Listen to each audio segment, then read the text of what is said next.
Hey guys, I was on my lunch break. Figured I'd go ahead and bust out a left-handed video for those who've been requesting. Figure it's quick enough. I'll go ahead and do it in the round. This is a bit loose. When I null bind with my left hand, I'm a little bit looser than when I am with my right. So that's part of the reason. The other part is I probably added more stitches than I needed. After I finished my first round, I was increasing every stitch. If you are making a cap or something that needs to be rounded, maybe increase every stitch the first time or first couple, and then every other, and then every third, and decrease the number of increases. But when you make loads of loops every round, then you're going to wind up with a very floppy, very loose weave. I always teach in Oslo, not the city. I always teach an Oslo stitch. It's just the quickest for me. It's the one I teach students anyway. I've loaded about 5 yards onto my null. Today I'm using an acrylic, just a quick thing I whipped up in the shop. Has a slight bend to it. I find that helps me avoid putting twist or untwisting my yarn if I can keep a consistent roll of that null around my thumb. I also use a multi-hole. It lets me superload the null and pull more through, because if you're pulling more yarn, you're not wasting time with your joining the yarn on. Alright, so I have here the tail that went to the ball. What I'm going to do is I'm going to make a slip knot. Now you can see the knot is on the side that goes to the null, and the slip part goes toward the tail. And this is very close to the tail, but no worries, I'll just pull that part up and you see it cinched the knot. Now if I pull on the tail, you'll see it decreases the loop, and that's what we want. We don't want to have to try and tighten this with the working yarn, because you're going to have to feed that all the way through all your stitches. So make sure that the pull to tighten side is your tail, and make sure you do that before you begin. Alright, so I'm going to actually pinch. Okay, I'm going to loosely hold that tail with these 3 fingers. I'm going to pinch that knot with my forefinger and my thumb. Again, I'm doing this with my right hand because I'm going to be left-handed null bending here. You can see the loops coming out this way. The working is coming out my right and draping over my thumb like that. Alright. Now I'm going to pick either this side or this side to go through. Doesn't matter at this point, but keep it consistent. Some people may recommend that the part that actually pulls through as you pull your tail, that's the one that you want to start on. That's what I'm going to start on. It does make sense. And we're just going to put, at this point, because of the weight of the yarn, about 8 or 9 stitches onto this loop. If you have a heavier yarn, you might do a little bit less. If you have a thinner yarn or a smaller stitch, then you might need to put more to put that first round in. Anyway, so all I have right now is a working yarn and a big slip knot. So I'm going to go through the slip knot and down the inside of that working that's going over my thumb. Reposition my pinch over top of the needle and pull all the way through. Probably have too much working outside of my null. I could probably have put another loop in there. Alright, so now you see I have a loop on the thumb, I have the working coming out, and I still have that slip knot on the back side, just like that. So I'm still lightly holding the tail with my 3 fingers. I'm still pinching right there at the slip knot with my thumb and my forefinger. I can see the section of the slip knot that I latched onto. I'm calling it that instead of the other end, which I'm working toward as I go around this. Okay, so I have one loop I'm going to come up through that slip knot again, up through my thumb loop.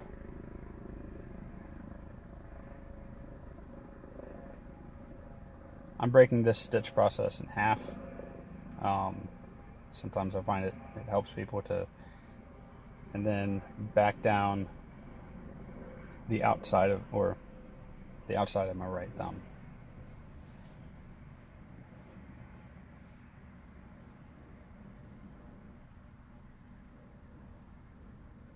Oh, popped right off the top. All right. I assume you're beginning.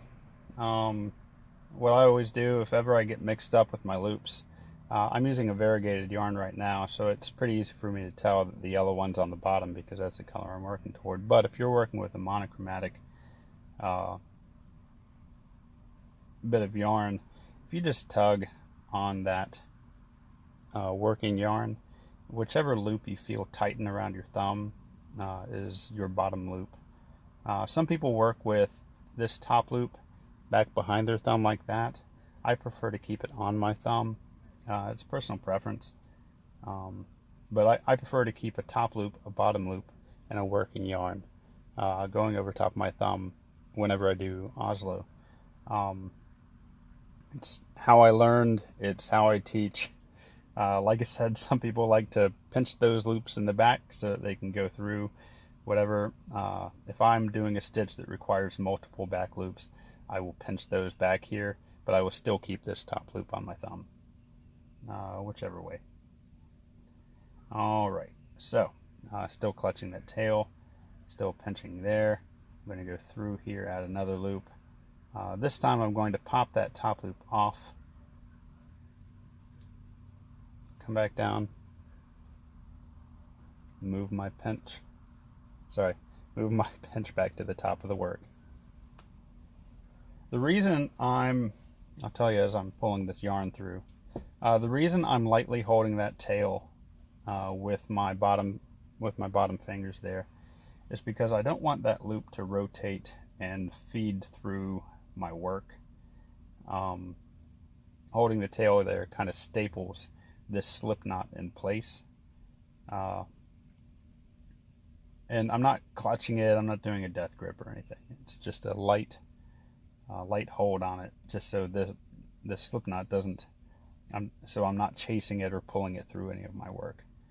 All right, so I've got a whole 3 stitches now. Let me stop flapping my gums and just go ahead and put some more loops on here.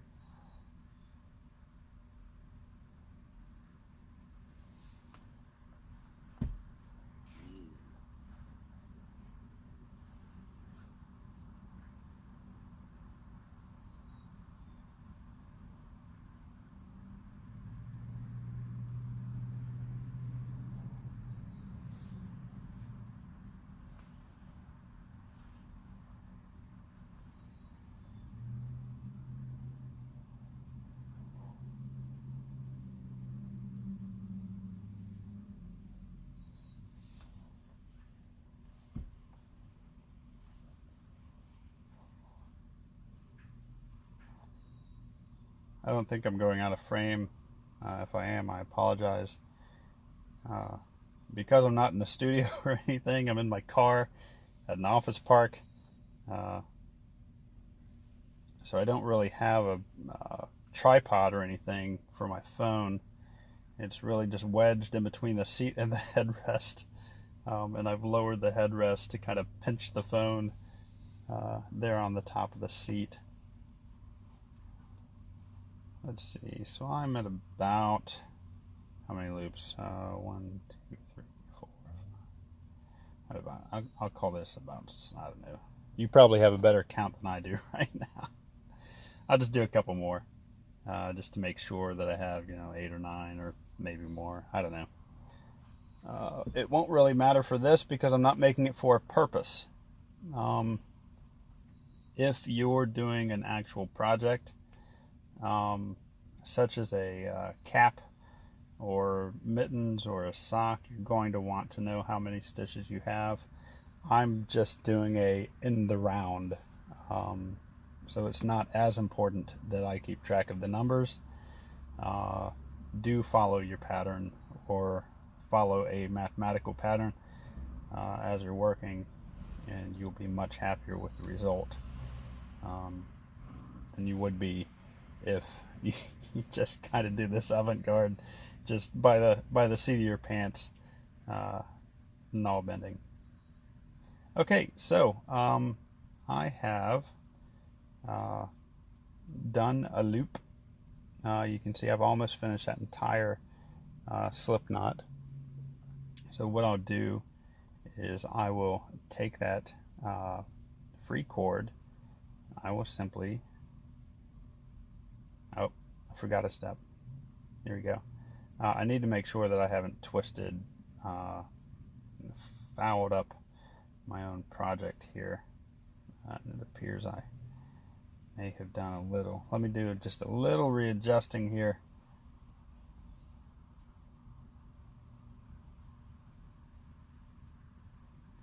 All right, it appears. What I like to do is when I'm checking to make sure I haven't got any twist or whatever, I'll make it so I have a single ridge line of top loops. All right, let me pull that back through. All right, and now you can see I have that. Hopefully you can see it. I can loop a loop, and I can follow this ridge line of loops through. I'm actually going to push it through this way. You can see that continuous top ridge of loops going around. Okay, now that I'm certain that I'm not all twisted up, now I will take that tail end and I will pull it to tighten up. And you should see that ridge line that I followed all the way around that comes to my thumb, that is on the outside of this spiral. You continue to pull this pigtail, and you can see that center just closes right up. See that? I don't know if you can. What's a good background for that? All right, so I've closed that center right on up. All right, and now it's time to join onto the next row. And if you've done null bending before, it's the same process as if you're doing from the bottom up for a hat or a cap or a sweater. You just pick up a stitch, just like we were with that loop. What I always say is you pop the top off, go back down under the rest. Okay, so under that bottom loop and under your working yarn, pull it all the way through, and then you have a new top loop, a new bottom loop, and a new working yarn. This pigtail is going to run me ragged. All right, so I went into that first loop, but because this is the second row, I'm going to go into that first ridge again, and every ridge I'm going to go into with 2 stitches. So this is my second stitch to that first ridge. Now that I've gone into, maybe you can see it, now that I've gone into this ridge twice, I'll go into this next one here, pop that loop off, come back down under the others.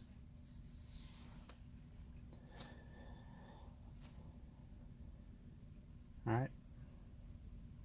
You can see this extra yarn here, that's my pigtail. That's that end of the loop. It isn't a big deal if you go ahead and let it get tangled, let it get binded up with your work. It will eventually hide your pigtail. Let's see, that's my bottom loop.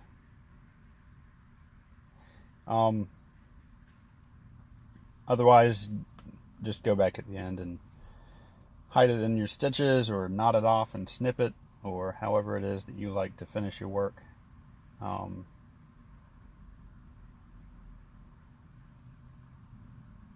Doggone it. Let's go.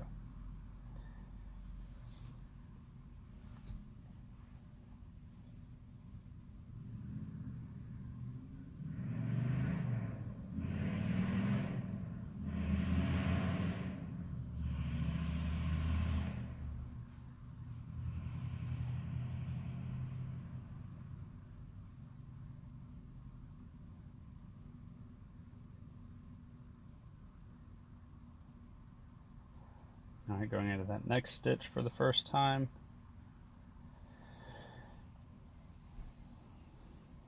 Then going into the same stitch a second time.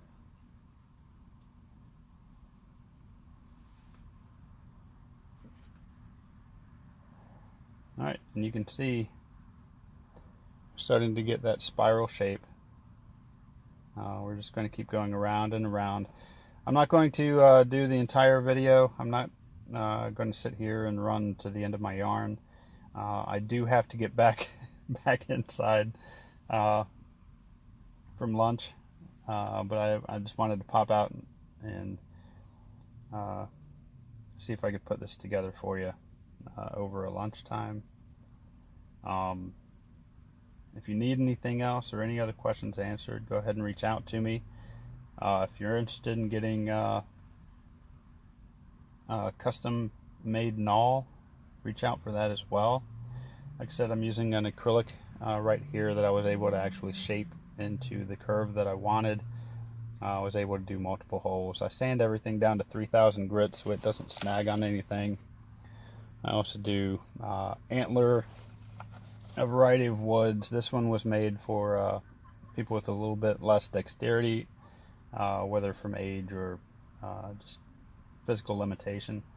You can see it's about half again as wide as the gnaws I normally use. They come straight, they come curved. But if you're interested, hit me up over that too. I'm available over at Historic Fibercraft, where I try and recreate classic fiberworking tools and the classic construction method. Anyway, that is left-handed nawl bending in the round, starting from center. Okay, well, I hope it helps. If not, if you need any other questions answered, or if there's something I could do differently that would show you more what it is you're actually looking for, reach out, and me or anyone else in this very helpful group will answer your question. All right.